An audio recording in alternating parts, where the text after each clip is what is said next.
Olá pessoal, sua dúvida vira vídeo na sua telinha e no vídeo como funciona a diluição dos bioestimuladores de colágeno já dessa série em que os comentários de vocês são aproveitados e a gente sobe um vídeo de maneira um pouco mais tranquila, mas não menos importante no que diz respeito à edição de áudio e de imagem, e eu transformo a sua dúvida em vídeo.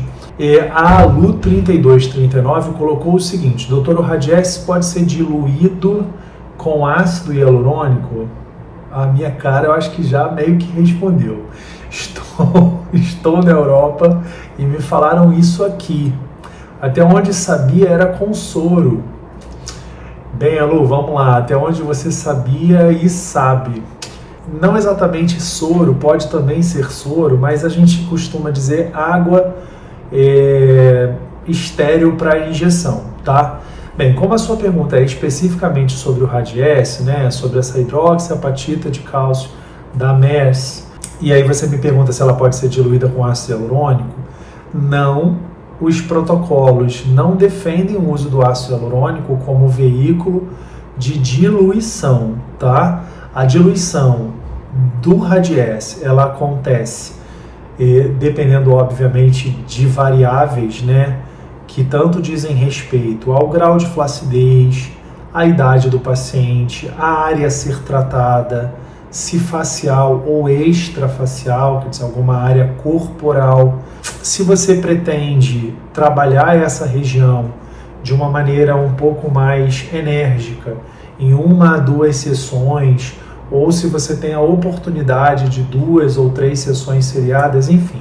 São muitas as variáveis, eu costumo dizer que não tem verdades absolutas, existem recomendações por parte do corpo técnico da empresa, que a gente precisa considerar com um pouco de carinho, porque são quase sempre profissionais de saúde que são speakers da marca e estudam de maneira regular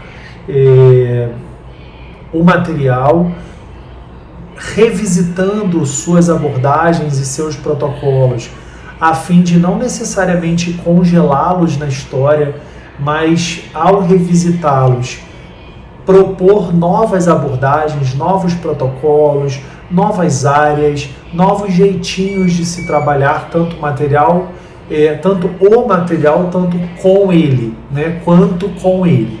E aí, no caso da diluição com o ácido hialurônico, a gente não vê, a não ser que você esteja confundindo com a possibilidade de um blend em que aí sim a gente poderia pensar em associar a hidroxiapatita de cálcio ao ácido hialurônico.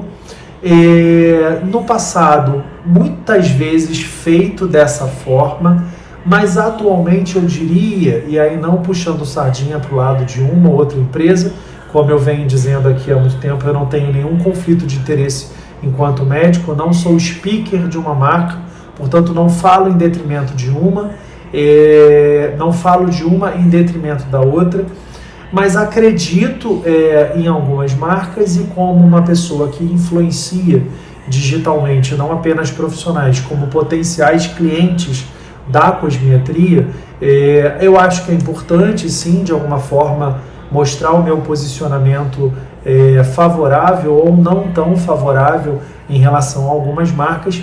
E aí, no que diz respeito, aí vamos para a Allergan, né? A gente tem recentemente pulverizado no globo, né? Porque não vou nem falar em Brasil só, certamente aí na Europa também, porque um dos speakers da Allergan fala pra gente a todo momento que treina vocês aí na Europa também, quer dizer, treina os médicos na Europa também, não sei se a Lu3239 é uma colega médica, enfim, sobre o uso do Harmonica, que a gente tem vídeos no canal falando a respeito e que já é uma associação entre a hidroxiapatita de cálcio e o ácido hialurônico, com a grande vantagem de entregar o efeito imediato, revolumizador ou preenchedor, e o efeito a médio e longo prazo da bioestimulação de colágeno. E por que que eu estou falando sobre esse produto? De novo, eu não estou ganhando nada com a Allergan, eu acho que ela deveria até pensar um pouquinho mais no Dr. Leonardo de Deus Melo com carinho, brincadeiras e brincadeiras à parte. Por quê?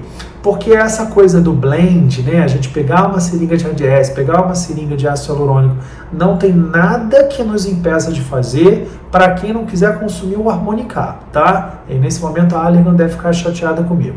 Mas a gente sabe que quanto mais a gente vai manusear, manipular, quanto mais matérias-primas a gente for manipular e em separado para transformá-las, né, em blends, né, em mixagens, em mesclas, maiores são os nossos riscos de perda do padrão da mixagem, do blend, de infecção, por que não? Porque você está manipulando mais de uma seringa, a torneira, para daqui a pouco você trabalhar essa solução total final. Volto a dizer, isso não é impossível de acontecer. A gente precisa lançar mão de alguns blends em alguns outros protocolos, mas eu sempre tento prezar, sobretudo pela segurança e, por que não, pela praticidade, pelo ganho de tempo, né?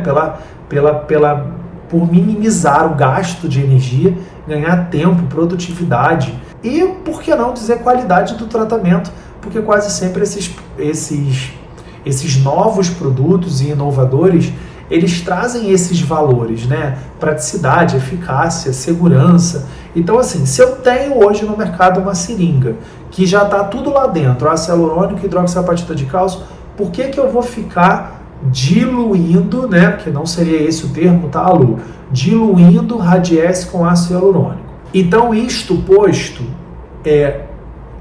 estaria equivocado a gente pensar na diluição com ácido. A gente pode fazer um blend, a gente pode... Dorso das mãos, por exemplo, eu gosto muito, porque eu acho de verdade o próprio tratamento facial mais retroligamentar, para dar efeito lifting, né? Eu acho que é muito interessante porque, de novo, você entrega para o paciente ou para o paciente um efeito um pouco mais imediato do preenchimento, que é muito visível na hora, e a bioestimulação de colágeno, que vai ficando cada vez mais bonita, passadas ali 4, 6, a no máximo 8 semanas, dependendo da velocidade de cada indivíduo. Mas, se é para usar apenas a hidroxiapatita de cálcio, no caso que você pontuou aqui, o RDS, embora tenham outras hidroxiapatitas de cálcio bacanas no mercado, mas eu entendo que o RDS tem um lugar de destaque nele. Mas, e aí se então é para apenas utilizar o RDS e ele vai ser diluído, porque a gente tem protocolos em que a gente quer uma diluição de 1:1, de 1:2, até de 1:6, tá? Isso é descrito. Aí sim a gente usa águas estéreis para injeção. Poderá ser a água destilada, poderá também ser o soro fisiológico, não tem problema. Desde que ambos os solventes, digamos assim, sejam estéreis. E aí, quase sempre, nessa solução total final, a gente ainda coloca um pouquinho ali, não vou ficar dando receita de bolo aqui, de anestésico, né, de lidocaína, talvez aí um dos mais universais, para que nessa solução total final, eu então tenha X ml, que era o meu desejo, nessa solução total final, com as partículas de hidroxiapatita de cálcio diluídas, né, nesse solvente, quase sempre água destilada, mas também pode ser o soro fisiológico, e um pouquinho antes da hora da injeção, ou já preparando tudo antes de fazer o procedimento, a lidocaína, para um maior conforto na entrega do material, que quase sempre a gente faz com retroinjeções pelo uso da microcânula de 22 Gauge, que parece ser também uma verdade não absoluta, mas bastante consolidada no uso dos bioestimuladores de colágeno. Eu espero ter te ajudado, tá, Lu? Então, assim, na Europa me falaram isso aqui. Até onde sabia era com soro. Acho que é para você seguir seu coração, se você for um profissional de saúde. Não se dilui com ácido hialurônico. A gente pode fazer um blend com ácido hialurônico, mas volto a dizer, já tem produto pronto no mercado que pouparia seu tempo, sua energia e minimizaria os riscos que fazer esse blend tem. E para ser diluído, sim, o soro é uma possibilidade, mas a água destilada estéril para injeção também e ainda entra nessa solução total final, o anestésico, tá bom?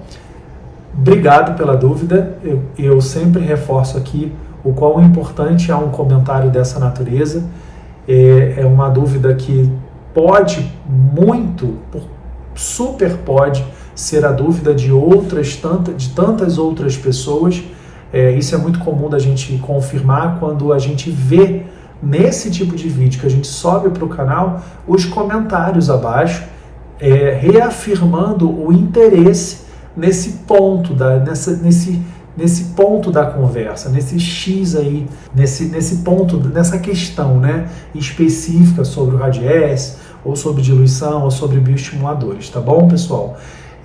Tô me olhando muitas vezes porque eu tô tentando tapar, essa luz aqui, que se eu não tapasse, acho que ia ficar incomodando vocês, tá bom? Espero ter podido te ajudar então, tá, Lu? E obrigado por uma dúvida que viajou aí o oceano, mas sem dúvida alguma uma dúvida bastante enriquecedora para o canal e para todos nós que gostamos tanto de falar sobre dermatologia estética, sobre estética facial e estética corporal. Beijo grande, obrigado mais uma vez pela tua dúvida, e viu como é que a tua dúvida aqui ela é tão importante? A tua dúvida aqui, ela vira vídeo, tá certo? Até semana que vem, às vezes com a pele.